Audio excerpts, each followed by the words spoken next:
Bonjour à tous, c'est Mickaël. Aujourd'hui, on se retrouve pour une vidéo exclusive qui va vous présenter l'iOS 6. Donc, comme on peut le voir, je suis en version 6.0. C'est une bêta, bien sûr. Donc, il y a de nombreux bugs, mais il y a aussi d'énormes nouveautés. Donc, déjà, on va commencer en sortant du mode réglages, qu'il y a le mode ne pas déranger. Donc, avant, ça y était pas. C'est une nouveauté. En fait, ça permet, lorsque par exemple on est en réunion ou au lycée, tout ça, et qu'on ne veut pas être dérangé par le vibreur, parce que le vibreur il fait quand même un peu de bruit, et ben on active cette option, ça fait que l'iPhone, quand on reçoit un message ou un appel ou quoi que ce soit, et ben il ne vibre pas, il sait même pas l'écran s'éclaire, il fait rien. C'est à nous de le voir, d'appuyer pour voir si on a reçu quelque chose. Donc c'est très pratique et ça s'active très rapidement. Voilà, donc là il y a une lune quand on active. Et donc ensuite, il y a d'autres nouveautés. Comme déjà moi je trouve qu'il est un poil plus fluide. Je trouve vraiment un peu plus fluide que l'ancienne version. Et puis ils ont ajouté des emojis. Donc ils ont ajouté là, je crois que c'était un chat.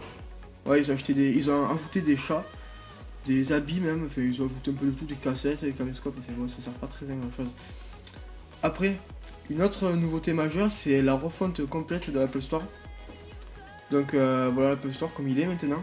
Pourquoi je trouve que voilà, il est un peu lent à charger, c'est normal, c'est une bêta, mais il est vraiment plus joli. Donc voilà, maintenant il est comme ça. Donc il est tout dans l'icône. C'est un poil plus lent. Donc voilà, moi je trouve très joli. Très joli. Ensuite, une autre nouveauté, eh ben, c'est dans les menus que ça se trouve. Donc par exemple, si je vais dans Mail, eh ben, ma barre en haut aura la même couleur que la barre réception. En fait, la barre d'en haut va s'adapter, il va trouver la meilleure couleur pour que ça fasse le moins de tâches possible. Par exemple, si l'application est blanche et que la barre est noire, ça va faire un peu moche. Du coup, il va s'adapter et il va la mettre blanche. Donc voilà, c'est une petite nouveauté, pas très grande, mais ça peut servir. Ensuite, il y a maintenant Passbook. C'est une application en fait qui permet de regrouper toutes les cartes qu'on a, les billets, les cartes d'embarquement, les cartes comme Carrefour, tout ça, ben, on peut les mettre dedans.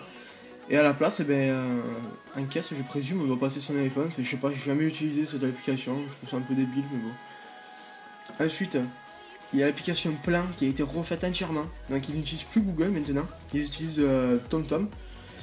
Donc voilà, l'application n'est plus du tout la même. Et ils ont activé la 3D. Bon là je suis sur un iPhone 4, donc la 3D n'est pas activée. Il faut avoir un iPhone 4S ou le nouvel iPad ou l'iPad 2. Bon, on peut l'activer maintenant parce que l'iOS 6 est déjà jailbreaké. Et oui, déjà. Mais bon, c'est pas très stable. Et puis bon, voilà, tout ça pour avoir une 3D. Je le trouve autant bien comme ça. Je vois pas l'intérêt d'avoir de la 3D. Donc il y a des nouveautés. Placer un repère, circulation, on peut tout faire. Ensuite, le lecteur de musique a totalement été refait. Sauf qu'il y a un petit bug, c'est qu'il m'affiche pas les images de mes musiques. Il faut juste faire ça pour toutes les afficher. Donc le player aussi a été entièrement refait. Donc c'est plus du tout le même. Il est noir maintenant et la barre est blanche et grise. Donc c'est pas du tout pareil. Après, qu'est-ce qu'on a de nouveau en plus? Sur les photos, maintenant le menu n'est pas du tout le même. Voilà, donc on peut directement le partager sur Facebook si on veut. Donc il y a directement la petite fenêtre. Bon là je peux pas parce que j'ai pas lié mon compte Facebook. Mais c'est comme Twitter, ils ont rajouté Facebook en fait. Ensuite, on a maintenant Twitter, pardon, je vais pas y arriver ce matin, putain je débloque. On a Twitter dans la barre de notification maintenant. Donc il suffit de toucher pour tweeter, en liant son compte Twitter bien sûr. Donc ensuite, qu'est-ce qu'on a de nouveau?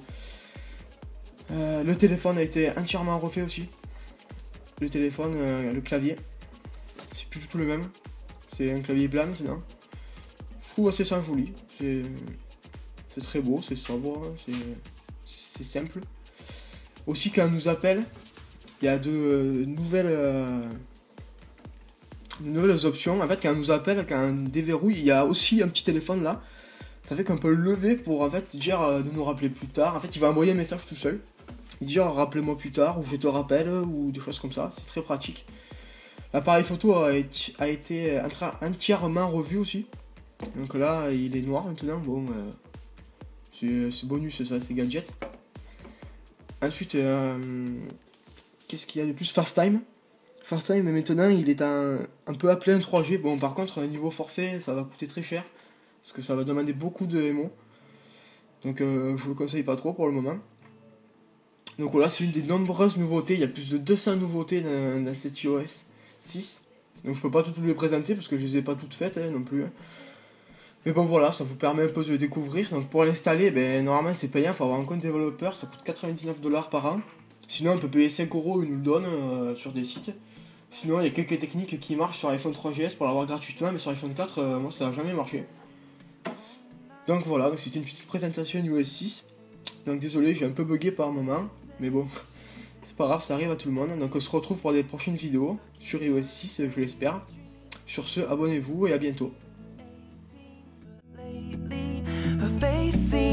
Slowly sinking, wasting, crumbling like